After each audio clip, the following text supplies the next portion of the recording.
Hi guys, right? So this is task one and task nine, and this is very much a theory question um, that we want to look at, and it's very much about personal service companies, and in effect, what you have is government legislation that's been introduced um, to prevent, or if you like, let's go with that then, to prevent um, companies which really um, are enjoying the benefits of what companies were meant to be, which were entities that employed people and paid these people and did a range of work across different clients, as opposed to people disguising or really being individuals, in effect, really being the equivalent of employed people, just like you would have a normal employed person who uses the veil of a company. Because the advantage you see of a company is that companies typically pay out dividends to their shareholders. And if you're a director, if you own a company, you're getting dividends, dividends are taxed much less than normal income tax is overall. Just first of all, you get £2,000 off, and then up till about 37,000, you're paying um, about 7.5%, and then it goes up to 32.5. So you can see that if we were to compare someone who was employed as a normal person, just as an employee, they'd be paying national insurances, there'll be income tax at these higher rates. So that's kind of what this legislation is trying to sort of argue, that listen, if we can get the sense,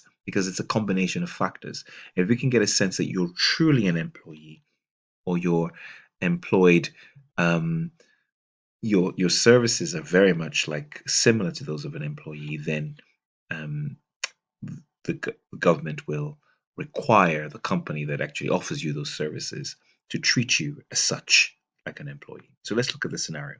This is through my limited company. I've recently started working full time as an FC for a large pharmaceutical. My contract with the company requires me to provide my services exclusively. So this is one hint that if you're providing your services exclusively for this one supplier or this one employer, it gives a feeling that you are actually an employee. Now, it's interesting. I perform the work when it's convenient for me, although I do need to be available at certain times to meet. So there's an issue there, isn't there? Because most people are required to turn up, although that is changing even with employees. So this is still a strong indication that you might be an employee. My company charges the client a monthly fee of 7 grand. So that's the point here, that this company would pay 7 grand to the company, and then the company would put through a range of expenses before taxation, which is not what an employee would enjoy normally. So this is, I provide the services from my office at home and use all my own company equipment in providing the services. So this is very much the case of someone who is not an employee, because if you were an employee, typically the organization that you're working for will provide you with the services. So you can see here it's more about the balance. So you can see here it says that you use all your own assets to do this. So this gives us the sense that you are a company, you're a company.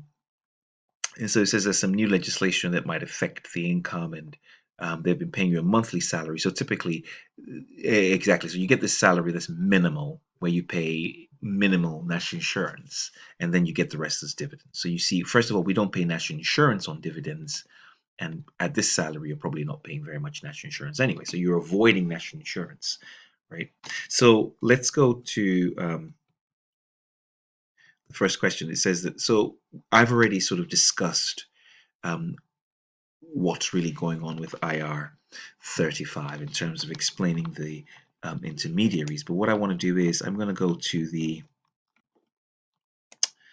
text, um, just to kind of, just because of time.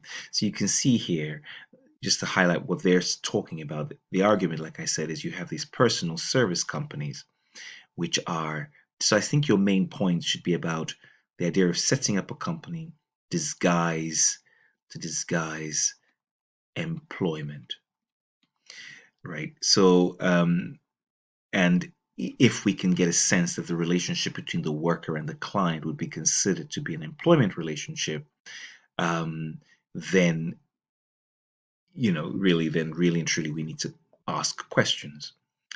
And if it is found that you are very much an employee, then the the company income should be taxed as though it was employment income. So you would tax employment income 20% or whatever. You pay national insurance on that as well.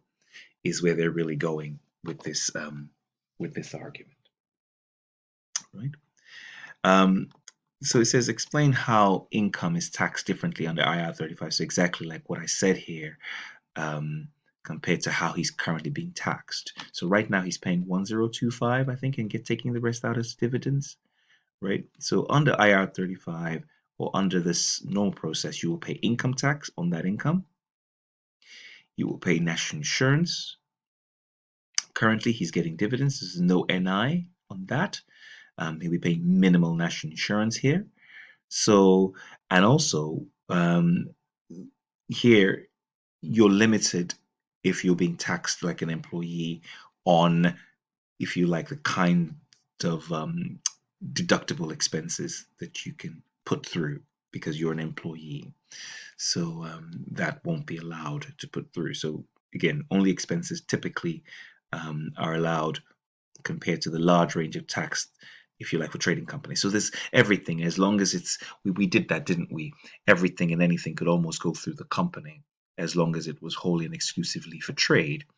But you won't get, and that's what was happening when he was a company. But you're not going to get that opportunity to do that under IR 35 because all of that income gets taxed as it appears. So if the company issues you um, an invoice of 7 grand, all of the 7 grand gets taxed before you can start deducting, right? So, and then we've talked about this. What are the things that we feel could lend themselves to this being considered that IR 35 may apply or may not apply? And so we said here they're working full time, full contract, and you have to exclusively provide your services, strong feeling that you are employed. But the fact that you're using your own services at home, your own equipment, um, and to a certain extent, you can decide when you work will give us a strong hint that this isn't very similar to permanent employment. Right. Um, so let's just quickly go back to the last question there. Um, D, and D says reply to Malcolm's request for information regarding other clients' tax returns.